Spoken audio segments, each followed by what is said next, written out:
আবারও বাড়লো পেঁয়াজের পাইকারি দাম। ঢাকার কাউরন বাজার থেকে রয়েছে সরাসরি সাব্বির খান।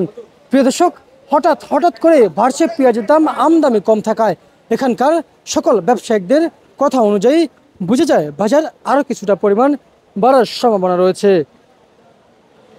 এবং আমি দেখতেই পাচ্ছি এই কাউরন বাজারে পেঁয়াজের আমদানি কিন্তু আগে থেকে কিছুটা পরিমাণ আমদানি কম রয়েছে এই কাউরন বাজারে। এবং কাউরন বাজারের আমি যদি আপনাদেরকে যে মেন গলিটা রয়েছে, যেখান দেখে গলির দুই সাইডে যে ব্যবসায়িকটা বসে আছেন, আপনারা দেখতে পাচ্ছেন ব্যবসায়িকরা কিন্তু বসে আছেন। এবং আজকের বাজারে সর্বোচ্চ সর্বনিম্ন কত করে পেঁয়াজ আলু পাইকারি দামে বেচা বিক্রি রয়েছে আপনাদেরকে সেটা জানিয়ে দেওয়ার চেষ্টা করছি।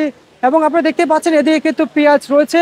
এবং আজকের এই বাজারে কত টাকায় কেজি দরে বেচা বিক্রি রয়েছে বর্তমান মার্কেটে পেঁয়াজ আলু, সেটা আপনাদেরকে ইতিমধ্যে জানিয়ে দেওয়ার চেষ্টা করছি।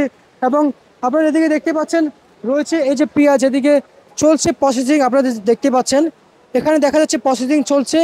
এবং আজকের বাজারে পাবনা জেলার পেঁয়াজ এবং ফরিদপুর জেলার পেঁয়াজ রয়েছে, সাথে আদা রসুনের পাইকারি দরদাম জানিয়ে দিচ্ছি আপনাদেরকে। পাবনার অরিজিনাল পেঁয়াজ মার্কেটে 70 টাকা থেকে 72 টাকা কেজি দরে বেচা বিক্রি রয়েছে। এবং রাজশাহীর বাজারে 72 টাকা থেকে 70 টাকা কেজি দরে বেচা বিক্রি চলছে।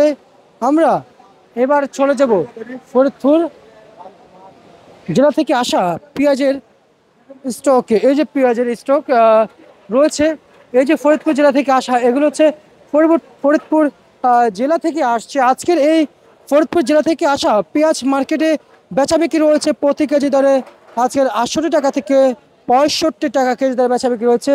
চায়না আদা এদিকে ঢেলে রেখেছে শুকানোর জন্য, কিন্তু চায়না আদা মার্কেটে 125 টাকা থেকে 145 টাকা কেজি দরে বর্তমান মার্কেটে বেচা বিক্রি রয়েছে।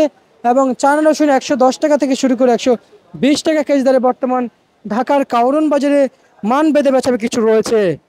কাউরন বাজার থেকে আমার কাছে যেমনটি আপডেট ছিল কিংবা যেটুকু তথ্য আমি ক্রয় করছি ব্যবসায়ীদের কাছ থেকে, আপনাদের কাছে আমি সাব্বির খান জানিয়ে দিয়েছি।